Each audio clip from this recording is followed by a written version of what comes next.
National conference के नायब सदर उमर अब्दुल्ला ने बटवारा श्रीनगर में एक अवामी रैली से खिताब किया। उमर अब्दुल्ला ने कहा कि उन्होंने ऐसे लोगों को भी देखा है जिन्होंने यहाँ के लोगों को गुमराह किया और फिर बीजेपी में शामिल हो गए, जो मुसलमानों को पसंद नहीं करते।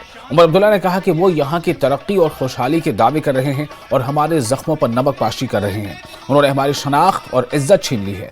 अब ये लोगों पर मुनहसर है कि वो किसको वोट दें, नागपुर के इशारों पर चलने वालों को या किसी और को।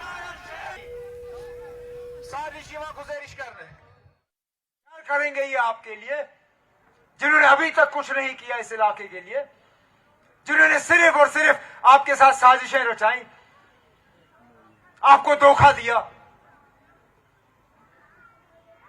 हमारी इज्जत, हमारी वकार, पहचान, हमारी शनाख्त सब मिटाया इन्होंने।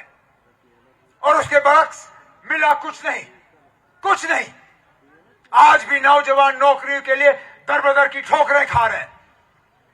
हमारे बच्चों को इन पिछले 8-10 सालों में मां सिवाय शराब की दुकानें और नशीली दवाइयां, ड्रग्स, इसके अलावा इन लोगों ने और कुछ नहीं दिया। बेइज्जत करके रखा हमें।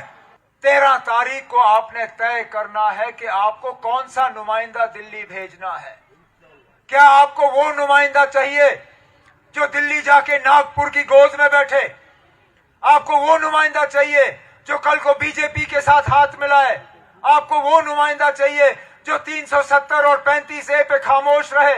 आपको वो नुमाइंदा चाहिए जो यहाँ के पुल बनने ना दे, जो आपका प्रॉपर्टी टैक्स लगने दे, जो आपके साथ नाइंसाफी होने दे?